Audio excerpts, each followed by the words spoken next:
Welcome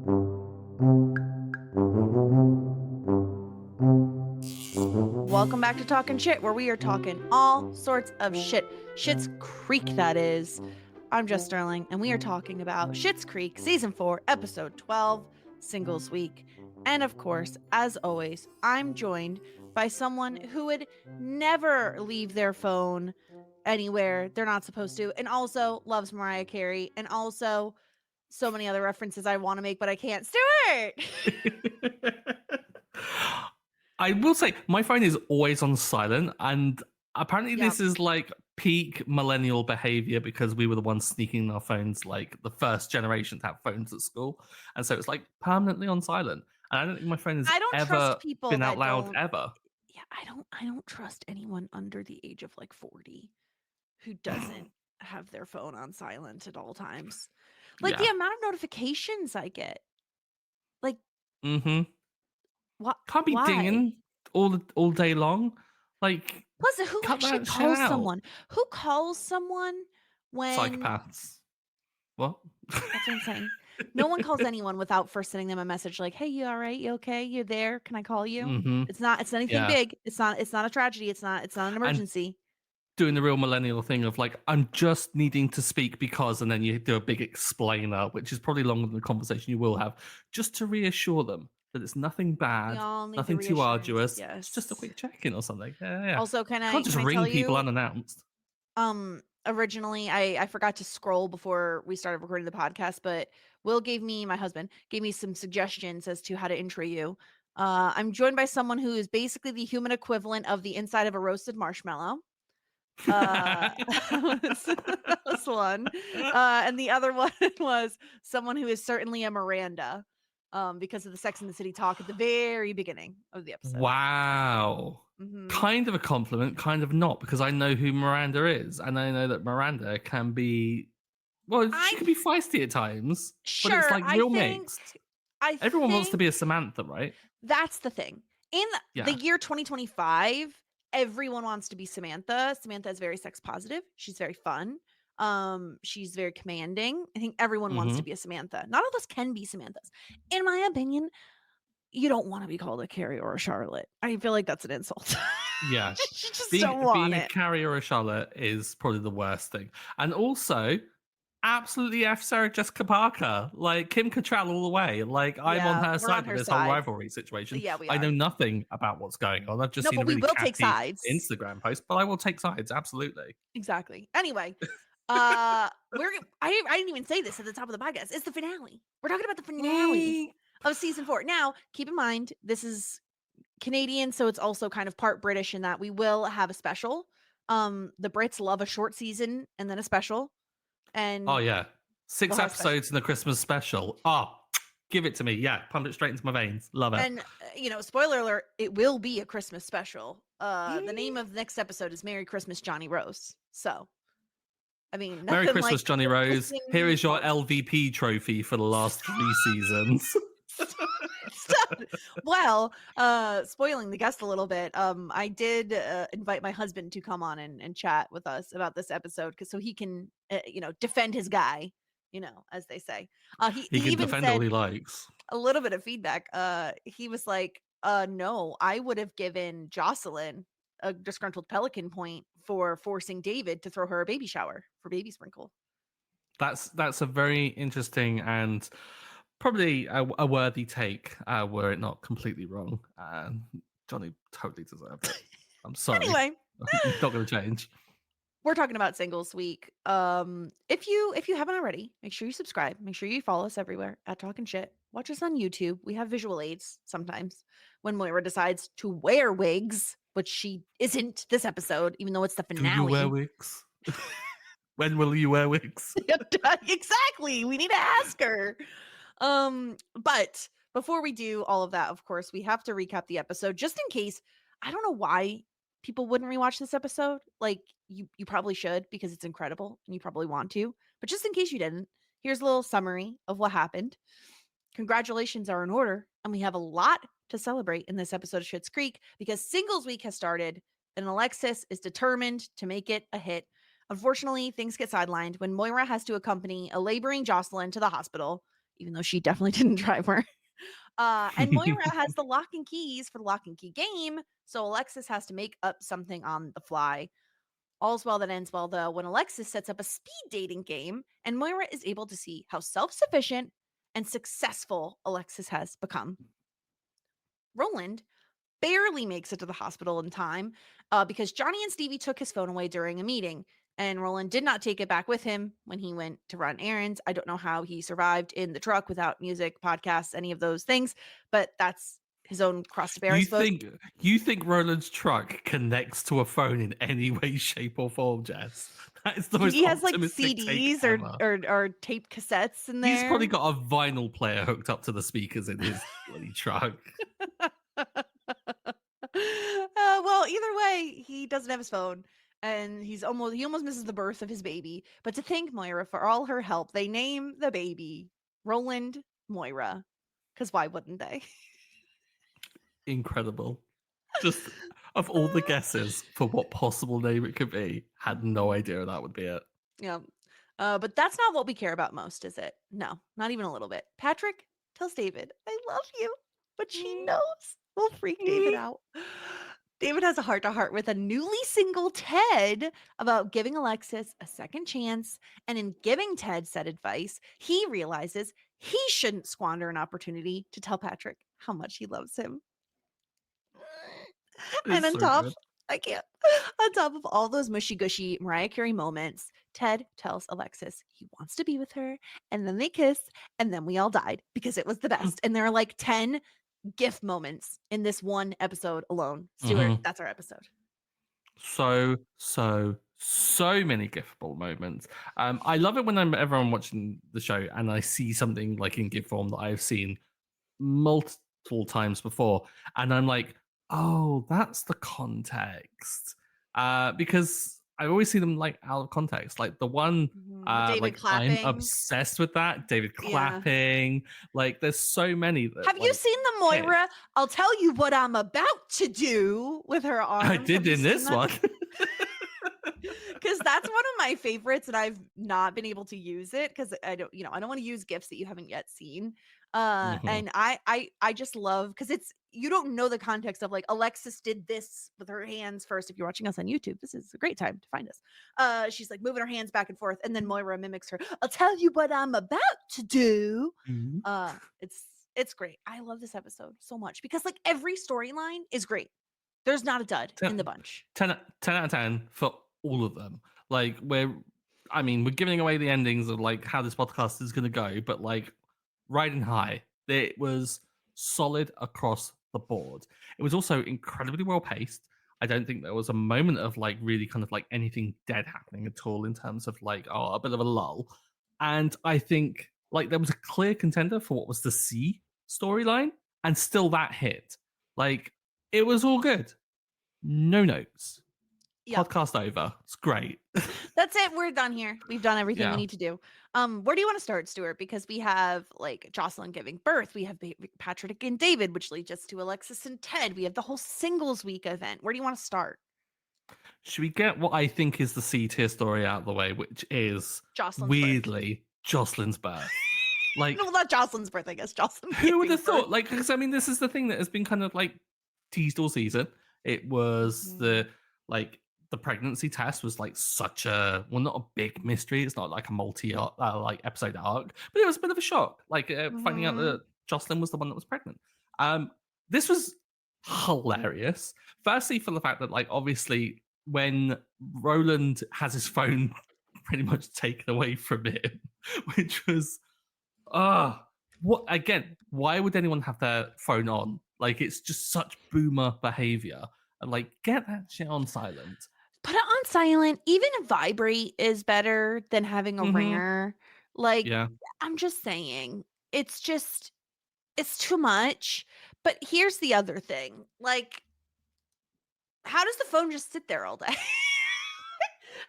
How do you not think? I don't know. Maybe I'm a millennial who's just too connected to her phone. But like, I'm not leaving a room without picking my phone up, let alone leaving the house without my phone, like driving around without it. Wouldn't you think he'd need it? Like, here's the thing. maybe this isn't Roland. I'm just attributing things to a character that it makes no sense to attribute things to. Like, he probably uses a pencil and paper for any list that he needs of things to buy. Yeah. Yeah, I can't imagine that Roland's phone is used for anything other than receiving phone calls and playing games.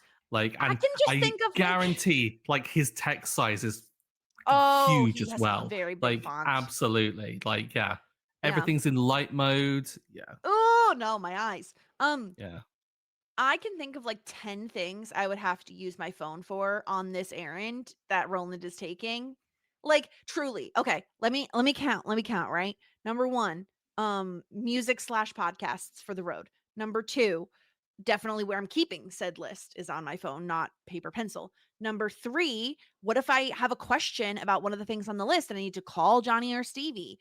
Number 4, directions. I don't know where I'm Yeah. going. I never know where I'm going. So navigation. Even if it's a route that you do know, you need to know the traffic status of everything. Well, if there's I a big always like the traffic, you want to avoid it, right? Yeah, no, I'm very tapped in. I can never murder anyone because I'm always using ways to get everywhere, and it'd be really easy to know that I Unless you did it. conveniently murder someone on your usual routes where you I'd have to drive. murder them on my route. Yeah, yeah. Otherwise, they'd know. So I think that's the thing. Like, I could think of 20 reasons I need my phone. However, I do think it is feasible that Roland wouldn't have noticed. Can I tell you like, if I'm a nitpick, and I'm a nitpicker, so I will do it. On this podcast? I know the What? audacity of me. Um, I just feel like when Stevie calls Roland to like check in on where he's been and his phone is on the coffee table in the lobby and it vibrates when she does that, or it makes a noise when she does that. You're telling me you didn't hear the 20 other notifications that Jocelyn sent that she was having the Mhm. baby? Like, what's going on Yep. with that? What's going on? Are you busy? Yeah. Maybe they're busy. Maybe they're not in the lobby. Maybe they're not in the lobby, which could explain why it hasn't gone walkies as well. Because I imagine with that much foot traffic in a like hotel lobby, that maybe someone might have just ooh, It hasn't gone, pinched excuse out me? walkies, gone for a walk. Do you not refer to that to something being pinched? Is that just a Britishism? No, it's not. I love when I learn new things on this podcast. I love when it happens live. It's so organic. Because usually it doesn't happen on the podcast. I have to bring it up. It goes walkies. Yeah, it goes. This makes it sound like you're talking to your dog and like, do you want to go Yeah. walkies? Do you Well, want, do it you want to kind go of walkies? because it's a nice way of saying it's been lost or Pilfered, stolen. stolen, Yeah, because it goes for a walk on its 5-finger own thing. It discounted. just goes for a wander. It Yeah. walkies. I But love this anyway, so much. Do you have walkie talkies? Do you call them that?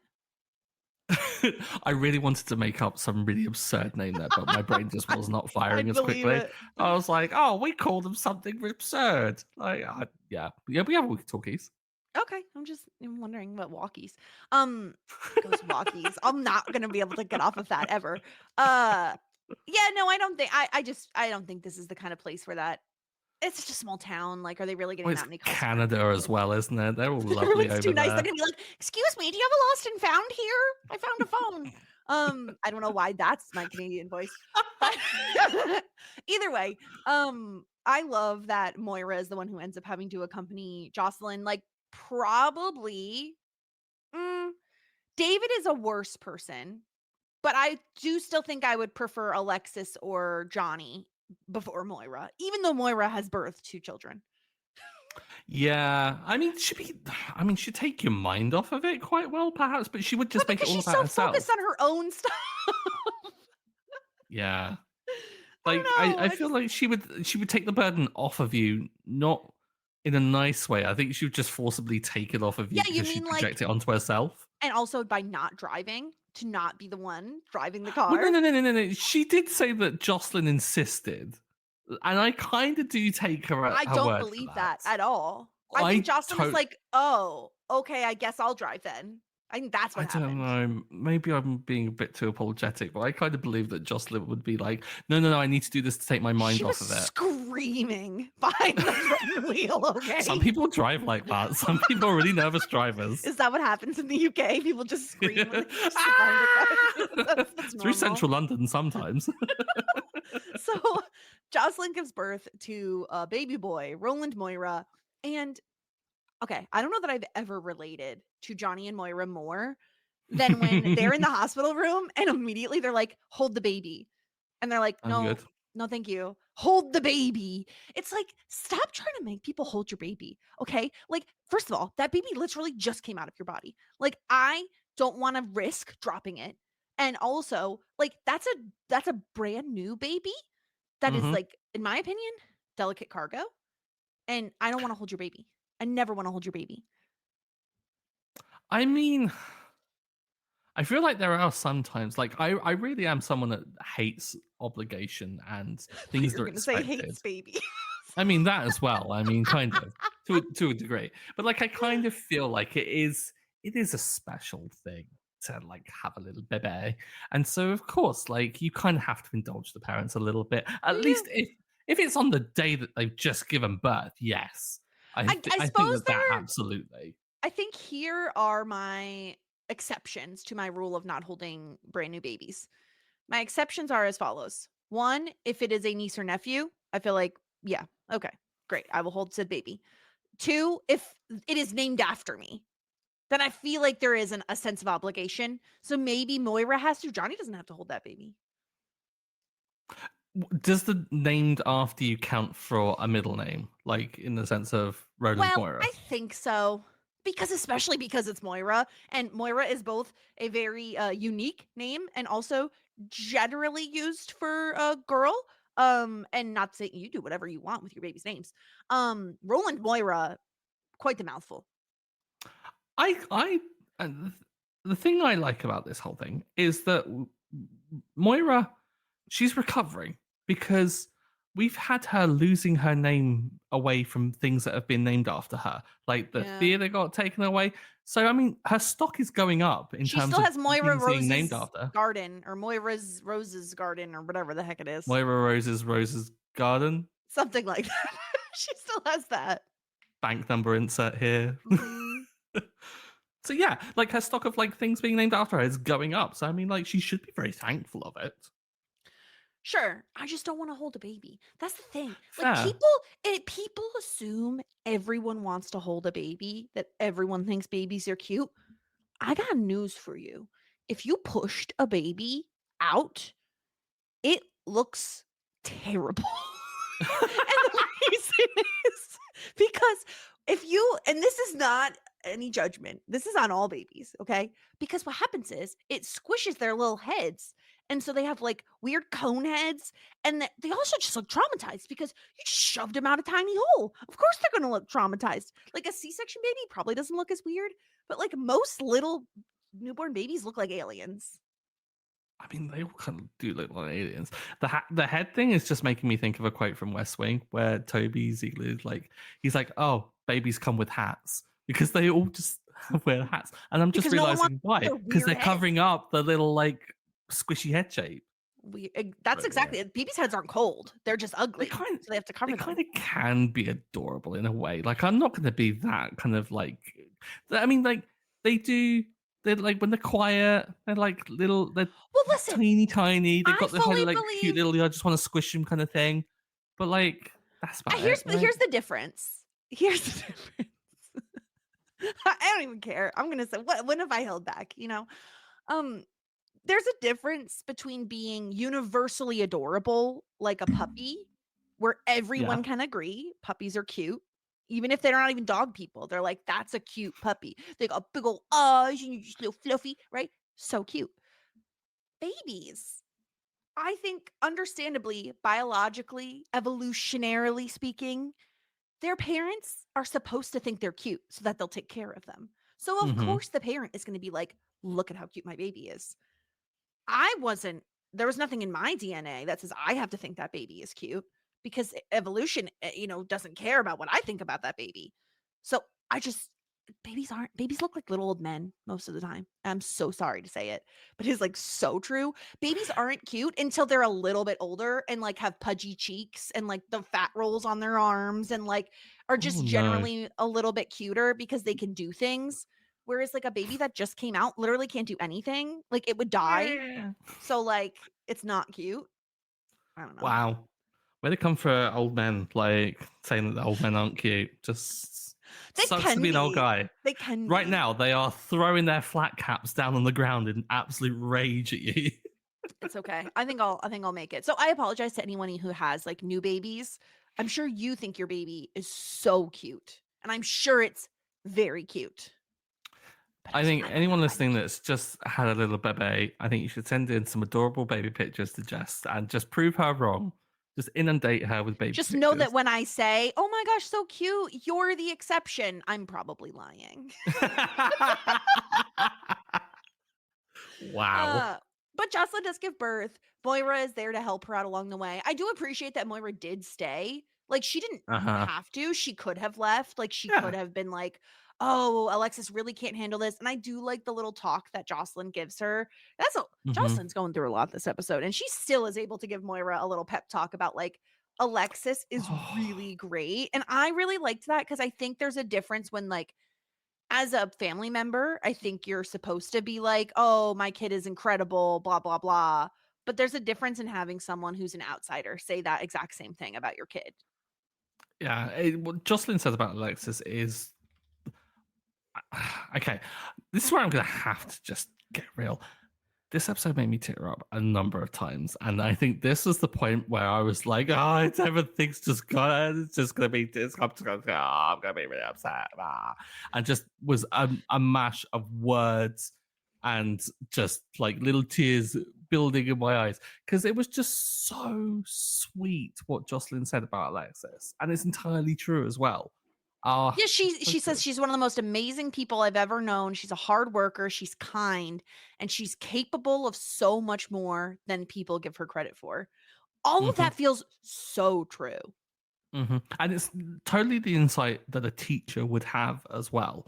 Like, I think we kind of glossed over the fact that like Jocelyn was Alexis's teacher, even if it was for a short blip, just to kind of get her through high school. But Mhm. like, it's the kind of thing that a teacher does look out for, especially that thing about like being capable where people like don't give them credit. Like, I think Jocelyn sees that Alexis is switched on, and she needs that push of encouragement that she gets, someone to like kind of like almost like back them away from like when they're straying off the kind of path and just like no no no this way and give them a little bit of Mhm. guidance. But it was just yeah, it was a lovely bit of insight from Jocelyn, and of course Moira makes it about herself, and it's like that's one of the most generous compliments one could receive as a mother, and it's like more a compliment for your daughter, Yeah, but it is sure. it is a compliment to her. Just I mean, we can question how much she really had a hand in like raising Alexis, but Hmm. yeah, I like that it's Jocelyn. I feel like Alexis and Jocelyn have had enough time together for it to make sense that Yeah. it's Jocelyn, and Jocelyn and Moira also have a good relationship at this point, that I think she is actually hearing this from Jocelyn. She still ends up going to Singles Week and being like, "Oh my gosh, you did pull it off." And she's like Hmm. shocked and then wants to take over, but let's talk about Singles Week now.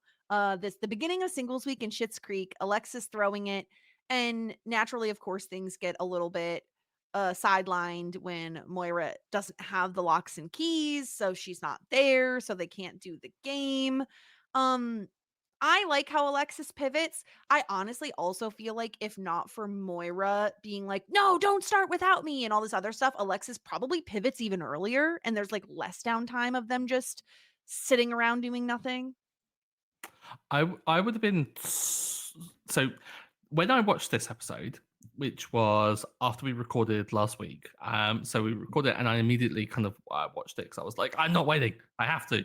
I Mhm. um I hadn't been to a work event that I had last Friday, in which we did the literal like You did musical not. chair like face to face with someone you've not met in the company and have No! small talk with them. It wasn't musical Why? chairs, but it was like this rotating thing of like move along one, move along one, How move many along minutes one. did you have to spend with them?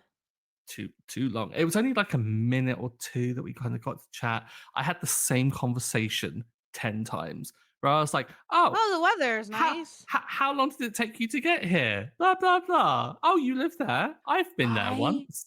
It hate was small talk. I yeah, hate it. I'm not yeah. good at it, and I don't like doing it, and I become very awkward, and then I talk too much because I don't know what else to say. And then I feel weird because I feel like I'm stuck there. Like this is not a huge tangent. It's just a tiny one, I promise. I had to get my car serviced. And the woman at the shop was very nice. Like the lady at the front desk. She was like very kind, very nice. And I couldn't even help it. Like, we're sitting there, she's ringing me up. There's like a super long silence. It's like super awkward. And so I'm like, oh, thanks, blah, blah, blah, blah. And then we start talking about the tires and then the snow. And then it's like, now it's been 5 minutes and I just want to leave. But and I'm Mhm. like slowly doing that thing where you like get closer and closer to the exit. And I'm like, how do I excuse myself from this conversation? I don't want to be here. I don't want to be here. Stop making me do It's my small talk. it's my literal pet hate is when conversations just don't end, and when someone doesn't take the hint that the conversation has ended, and you're like, Mhm. mm, I'm trying to gesture to go, No, and it's you're just like still super going. nice. I should And probably but get it going then. Yeah, and then they yeah. keep talking. You're like, Oh, mm, just get me how out of dare you this be too nice? hell. I don't want to talk to strangers. And I know people love talking to strangers. My co-host on Shit 90 shows knows too much about strangers' lives. I don't want to know anything about someone's life. No, You're really no, asking for the bare minimum I'm here. the complete same. My friend Ben, like, will get in a conversation with absolute random people, like Why? just getting a train with someone, and like he'll just talk to the person opposite, and I'm like, they're going headphones Has he in, heard of sat, headphones? just Yeah. not talking to headphones. Like, I just don't, he's just such a lovely person, and will talk the ear off of anyone. I am not that person. I I'm not will, either. if I you mind my become own one of my business. nearest and dearest, love you. I'll talk your ear off. But if I don't know you, get away from me. That's exactly how I am. To the point where I was like, I bring my headphones everywhere at this point. I always have something to listen to. That's the thing. I never want to be Mhm. bored, and so like I'll always have to have something in my ears. So I had my headphones, and I'm walking into the library, and there was this guy he was a cute old man. Okay, I know one cute old man. I have no idea what his name is, where he's from. I don't know Or his was story. it just a really large new baby? If it was, that baby knew how to play the ukulele, and that's impressive for a baby. Wow, yeah. He was sitting outside the library, just jamming on a ukulele. I recognize the Wow. song. I don't know what it was. Like I've definitely heard it in like pop culture, something, like like a movie or a Mhm, show or something like that. But he's jamming it, and all I did. This is literally what I did. I didn't say a single word to the guy. I didn't even stop walking. I walked. I just shoved my headphone off my ear so I could just listen to him jam out for a minute till I get inside. Then I put that headphone right back on. I just, I don't want to talk to him, but like it was mhm. enjoyable. I thought it was quaint. It was very cute. Did you I don't know tip how I him? got here. No, he didn't have a little thingy out. Oh, so it wasn't a busker or anything. I He was live just in the playing. Was it suburbs. I live in was the it just for the suburbs. joy of playing a ukulele outside the Literally, library? that's what it was. Oh, bless his heart. That's what I said. I was like, this is the cutest thing I've stumbled upon. I won't engage it. I won't even talk to him, but in my head, it made my day. It was great. I don't know how we got here. I don't know where. Oh, singles week. It's singles week. So, of course. It's singles week. I also, can I say, I love Alexis's little t-shirt that she's wearing. I love that she asks Moira why Moira's not wearing a t-shirt, as if Moira has ever worn a t-shirt a single day in her life. Yeah. Like, Um, she knows her yeah, mother, right? yeah, Like, come why on. is she asking? This is yeah, Yeah. Alexis is too stressed and anxious, and Straced. so stressed and anxious. I got really paranoid when saying it again there. I'm like, no. And so of course she's not on guard against Moira's Moiraisms. Yeah. She is straced about everything going on with both singles week and everything, like the fallout of what happened with Ted.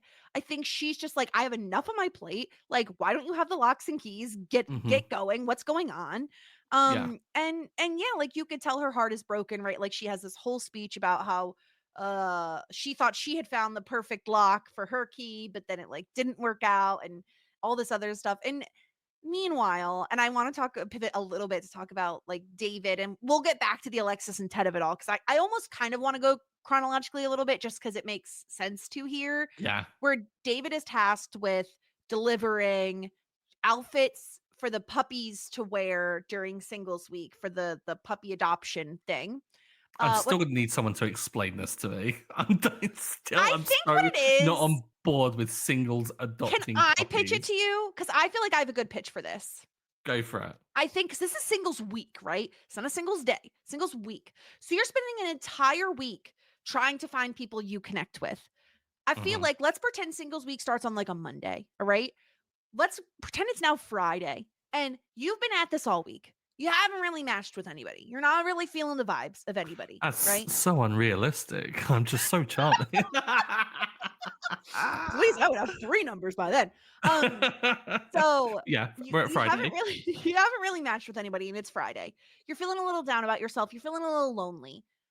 Now we hold an adoption thing where not only can you like meet and play with like puppies, maybe kittens are there too, but you also like if you are a person who loves animals like me, I think seeing other people interact with animals would help you both bond with them and make sure that they're a good fit for you. Like, I would never have ever Mhm. dated someone who didn't like dogs.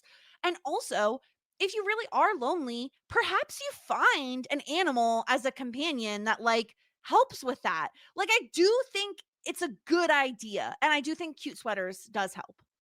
No, no, no. No pet adoption should be done on a whim, and you cannot get people who are emotionally vulnerable and single and really sad because they're single and replace that with a pet.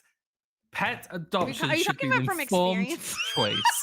No, I just get really, really irate when Well, yeah, people at I'm the not drop of a hat saying, will just adopt a pet. This yeah. is cruelty by Ted. Oh, okay. Ted should have his license revoked. Whoa. I understand what you're saying in terms of yes, you should be prepared. You shouldn't just adopt a dog and then not know who's going to let it out, who's going to feed it, all those things, right? Obviously, you should be Yeah. prepared. I do think there is something here, though, even if it's just playing with the puppies, even if not a single dog gets adopted, I do think there is something there about watching. It breaks the ice, too. Maybe if you put it earlier in the week, I feel like I'd be way easier to have a conversation with a person I don't know, like a stranger, if there's puppies around. Like, you always are Mhm. going to find ways to talk when there's puppies. Yeah. I love that I'm the one that's asked for an explanation. Yeah, I think I've just come up with my actual explanation of what this is. The whole point of Singles Week obviously is promote Schitt's Creek as a town and like to have like Hmm. the town thrive. This is just promoting like I guess the adoption services that Ted. Ted's like veterinary like place or like deals with as well. And it's probably like an advertising thing. Much like I imagine that like Bob's Garage is like around and like the motel and stuff like that. Hmm. That's probably more of the explainer. But I just don't like the idea of like the way they refer to it as if it's like one of the activities, like the lock and key event. Oh, adopt a puppy event and then just meet someone there. Cut that out. Just Yeah. a bit of It's fair. clarification. I do just think that, like, having dogs around automatically breaks the ice in a way, That would, yeah. like it would for me at least. Anyone who likes animals, I feel like it would be helpful. But yeah, David brings over these sweaters. He tries to drop them off without Ted noticing. They end up having a heart to heart, which I love. Because Stuart, you know me, I love when we get these odd pairings that we don't see much. Yep. And Ted and David is a prime example of one that works so well. David is not a person I don't think any of us would say is like has much empathy for others all the time, right? Like he's fairly like Moira, he's fairly self-involved, but he gives such good advice here. I love this. And I love that it takes Ted being like, I broke up with Heather. And he's like, I guess I'm going to stay then. Mhm. um I I love it. I think it's so sweet and I love how David says for the past like 6 months she's brought you up every single day. Like he's Yeah. telling Ted things that Ted doesn't know and I love that he said because we now know Stuart it's been like 2 years roughly Mhm. that they've been at Schitt's Creek and he says like she's grown, she's changed, like she's not the same person that she was when you guys first dated. She knows she made a mistake. Um, David is the perfect person because he does admit, like, yeah, she still is a little self-involved and all these other things, but she does love you, and that's real. And she knows she shouldn't have made a mistake. And I love him connecting to Ted and being like, I've been burnt too, but don't let that stop you from like living your life and being in love and being with someone. Mhm. It's just the whole yeah, she's different now. Not that different, but different enough to know that she made a mistake. That was just a great way of punctuating it because it's like, yeah, it's the same Alexis. It's the same Alexis that he loved back then. and she's different in a way that is mature enough to realize that she effed up and that she has grown up and learned from that as well. And yeah, the whole so you've been burned a couple of times. It's like, have we met? Like, David is the way he is because of everything to do with that. Yeah, just the excuse to have a pairing that we don't get is wonderful. I love it when we do get this, where two characters that really just I don't think we've ever had a real David and Ted They've situation. had, I mean, they had the dinner party, but Yeah, they weren't the only two there. Like there really haven't been many David and Ted moments, and they're so different. So like it yeah. is interesting to watch them interact. I love him being like, how many off-road dirt bike tours I had to take? David's like, I've never been on a dirt bike. I um don't- it's so funny. But yeah, he does say like she's different now. And he says sometimes it does work out, even though everything inside of us is telling us to protect ourselves. When you've got Mhm. it, don't let it go. And I love it because I love David having the realization that the advice he's giving Ted, he also should be taking that advice with Patrick. And I'm getting goosebumps even thinking about it. Okay, I know everyone knows I love Patrick, duh.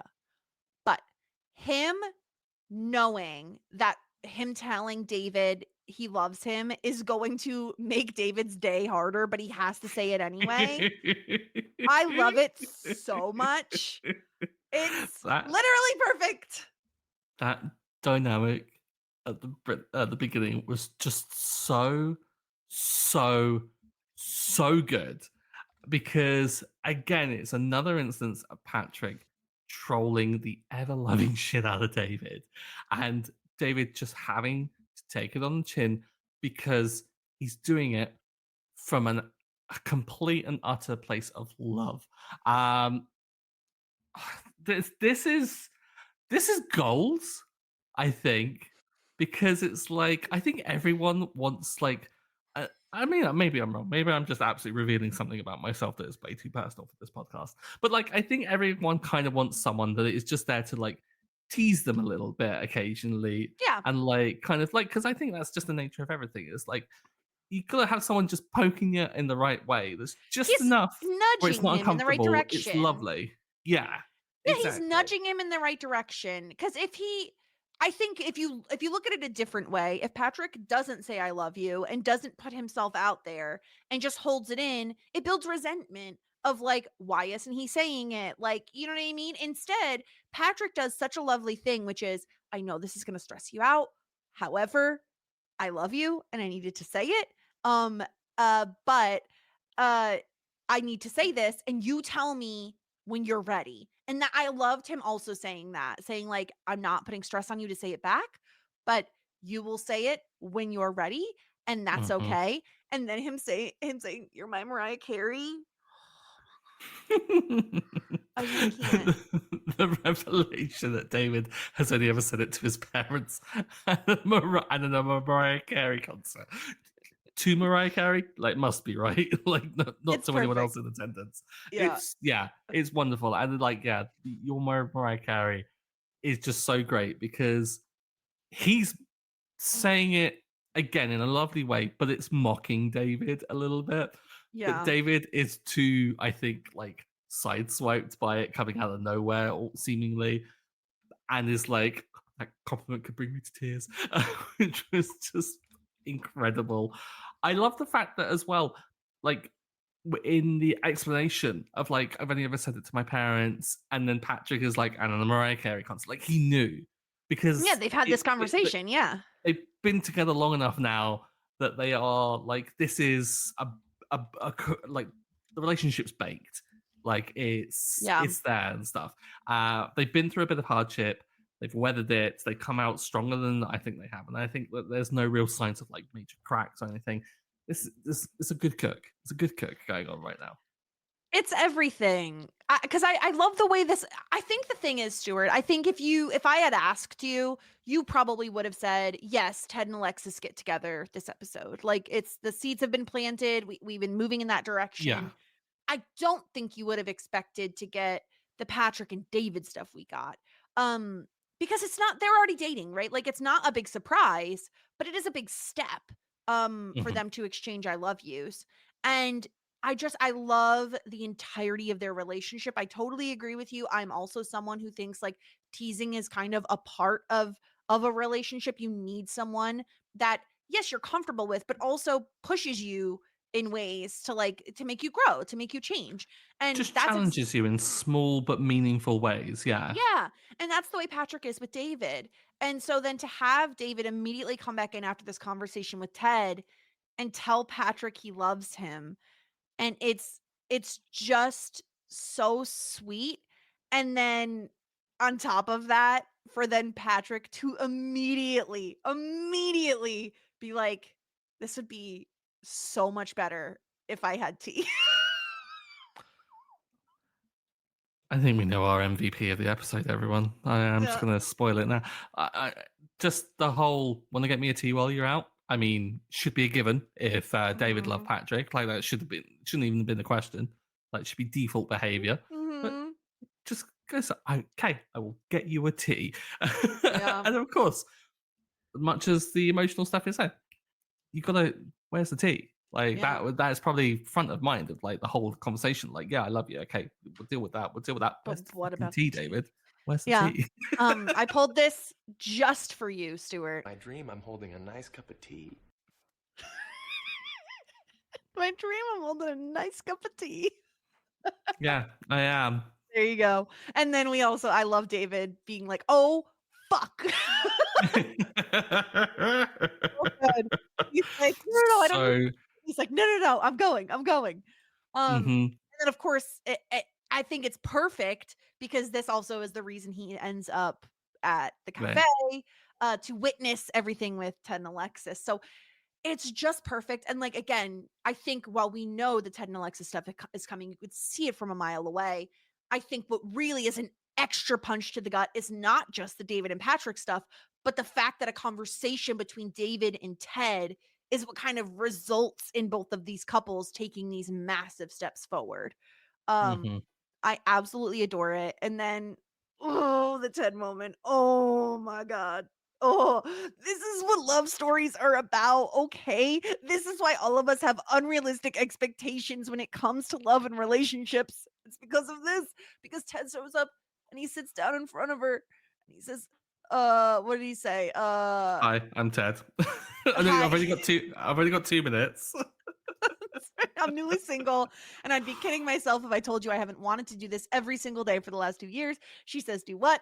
And then they kiss, and everyone like claps, and it's They so cute. stand up and it goes silent. Like everyone is just on bated breath, just waiting to see what Yeah. happens. And then yeah, when they kiss, it's just so adorable. And then some mother effer ruins it. The one that stood right Tries next to to kiss him Twyla, goes in for Twyla. I mean, shoot your shot. I mean, I can't blame you, but but I just not love in that. this No, moment, thank mate. you. Yeah. Twyla was like, no, no, no, Thank no, you. Oh, thank you. no. Um, it's it's everything. I love hmm this. Like Annie Murphy and also Dustin, like, they're so cute, and the way they act it is, like it's just everything. I don't know what else to do besides squee because I love it so much. Yeah. It's just we know it's been coming. Like I part of my hesitation with much of Alexis's story, like because I was worried that Alexis would just be there as a vessel for a relationship, as oftentimes female characters in shows are. They're just there to be in like another half to a really boring written male character. And this is, I think, different because they've built history with everything. They've made the relationship count. They've given both characters very kind of like good plots on their own. They feel like fully rounded individuals who happen to fancy the pants off each other and love each other. And I love the way in which it has taken a slow burn approach to this. And yeah, okay, we've had some cliche moments like with Alexis, like going off on a date with his rival, and like we've had those kind of tropes, but they've always been kind of skewed in a way that's not been too cliche. And it's always been with a really kind of unique perspective. And I just love the fact that we do get a bit of a tropey, gushy, lovely moment of just, oh, they finally got together, because it feels so much more earned, and it feels Yeah. so much better for it. I was screaming when this happened. I've actually found my little messages when I was watching, and it was like all caps. He broke up with Heather, screaming. And Yeah. then and then when I got to the end, my only response when they actually kissed was just the gif of just David clapping. Yeah. Yeah. Oh, It's so so adorable. it's so perfect. It's everything. It's a lovely finale. Schitt's Creek knows how to finale, okay? Yes. It took it knows, it took the directions and it was like, you got it. Here we go. Mhm. This is your finale. Yep. We didn't know how to fold in the cheese, but we know how to dish it up. Like, it's all good. Exactly. Exactly. I do have one tiny moment I need to discuss before we get into feedback. And it Mhm. is the fact that Bob is literally just feeding Gwen the goss.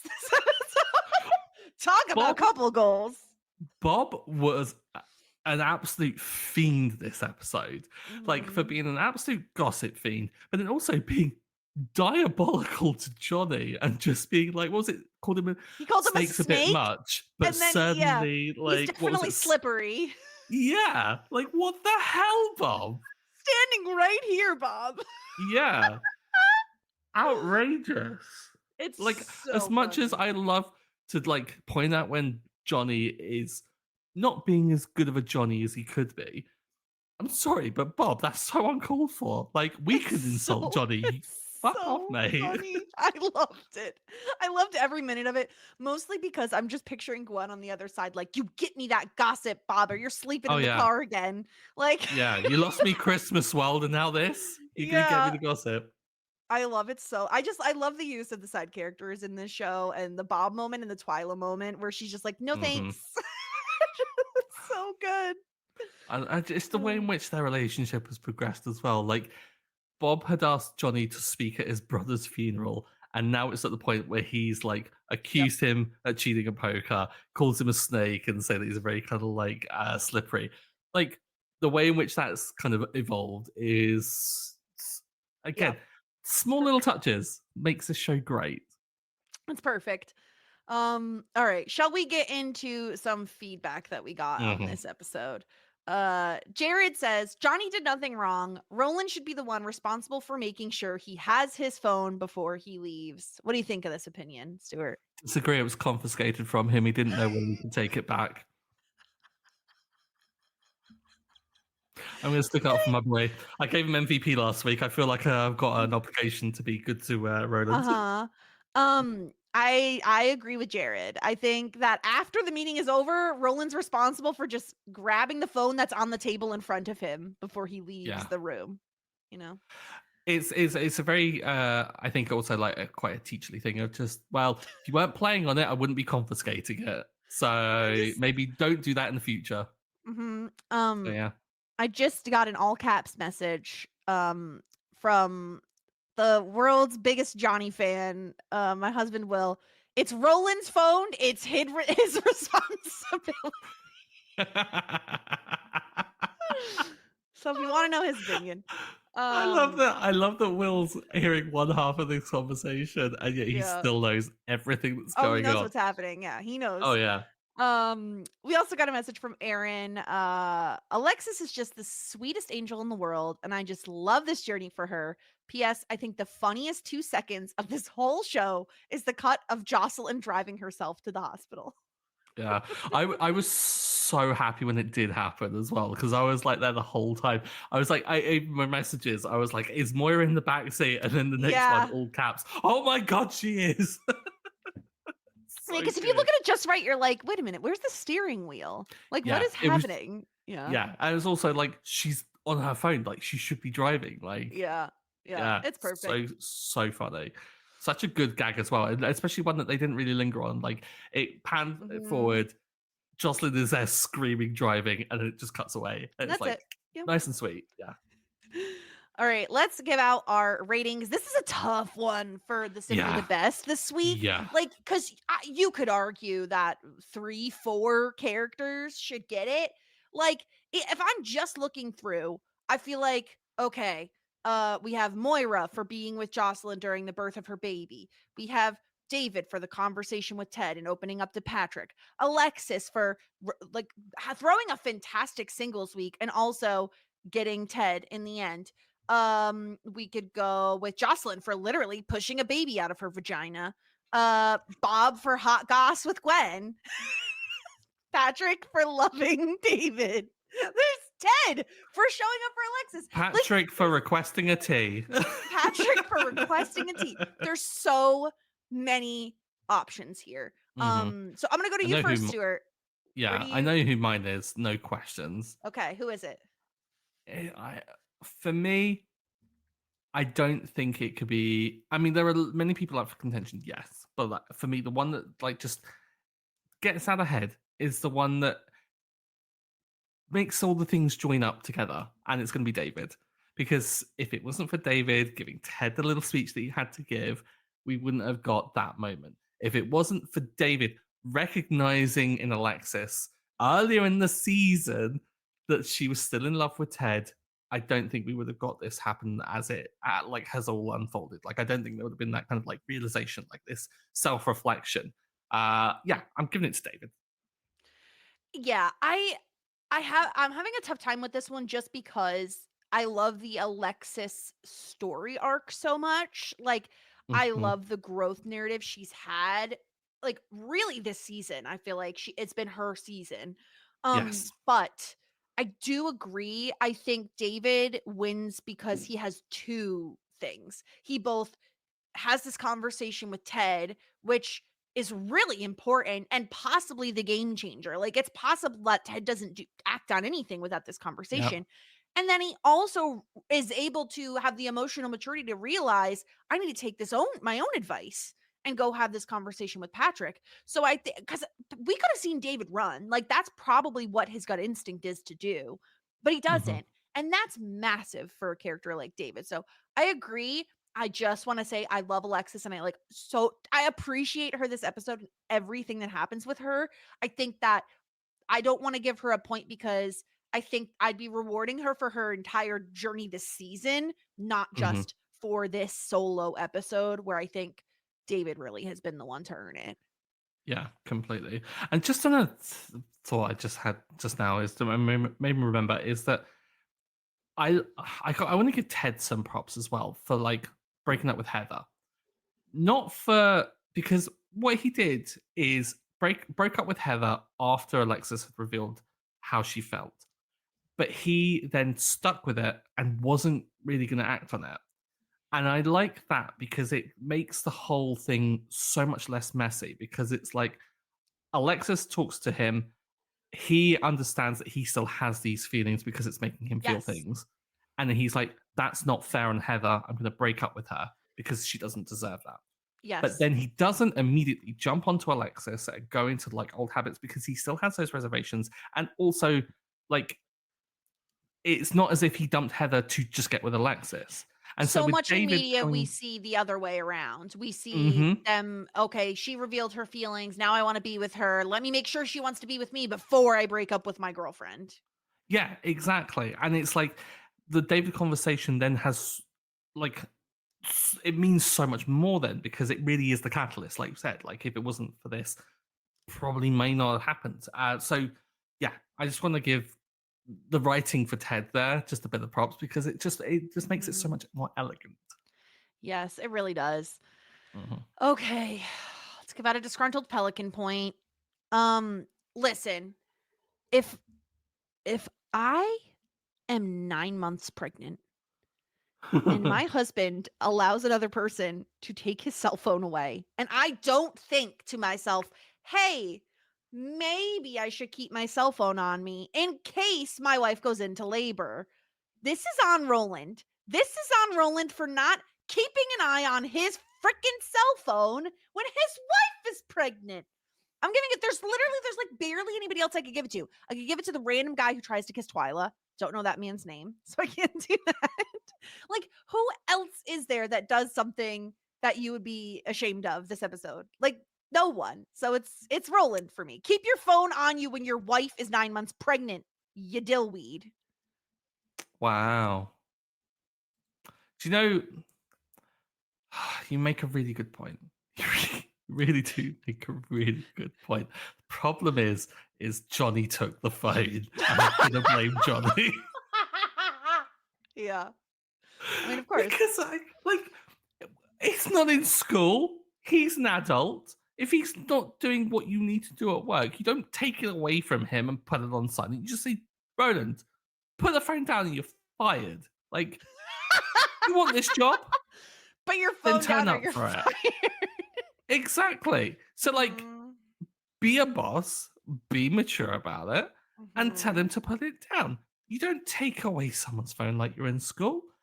Cut that out. That's some, like, full-on bad boss behavior, and I'm not going to reward bad capitalist boss Johnny. Like, he's an awful, no, he's not an awful person. He's a lovely person. But I mean, maybe it's for the joke, but I'm giving it to Johnny. Okay.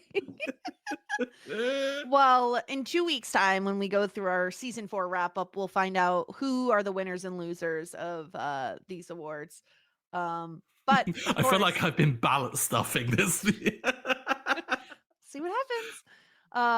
But of course, first we have to tier rank our episode. Hot shit, full bouquet. I love that journey for me. Ew, David, shit out of luck. Of course, right now our full bouquet is pretty darn full. So what do you think, Stuart? Where does your gut tell you to put this one?